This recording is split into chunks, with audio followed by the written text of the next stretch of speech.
So varicose veins కి సంబంధించి Chiranjeevi hospitals లో ఎలాంటి లేటెస్ట్ ట్రీట్మెంట్స్ అవైలబుల్ గా ఉన్నాయో తెలుసుకోవాలనుకుంటున్నాము. At the same time varicose veins కి రికరెన్స్ కూడా వచ్చే ఛాన్సెస్ ఉన్నాయని విన్నాం సార్. సో ఆ ఛాన్స్ లేకుండా ఎలాంటి కేర్ తీసుకుంటుంది చిరంజీవి హాస్పిటల్?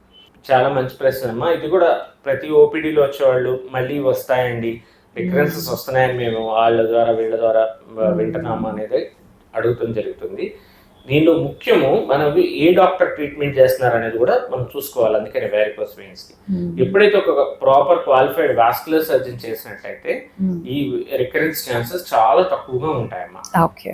సో దానిలో ఎందుకు మన చిరంజీవి హాస్పిటల్ ప్రత్యేకంగా రికరెన్సెస్ ఎందుకు ఉండట్లేదు అంటే, కంపేర్ టు వేరే హాస్పిటల్స్ తో మనకి ఎక్కువ ఎందుకు ఉండట్లేదు అంటే, మనం కంపల్సరీ ఏమైనా యాక్సెసరీ వెయిన్స్ ఉన్నాయా ఇవన్నీ కూడా మనం చూసుకుంటాం. నాట్ ఓన్లీ ఒక వెయిన్ ఒకటే ఉంది దాని ఒకదాన్ని చేసేద్దాం అన్నట్టు కాకుండా, యాక్సెసరీ వెయిన్స్ అనేది ఏమైనా ఉన్నాయా దానికి కూడా ట్రీట్మెంట్ చేయడం జరుగుతుంది. కింద వెయిన్స్ ఏదైనా ఉంటే దానికి కూడా ఫోమ్ స్టీరియోథెరపీ ఇవ్వడం జరుగుతుంది.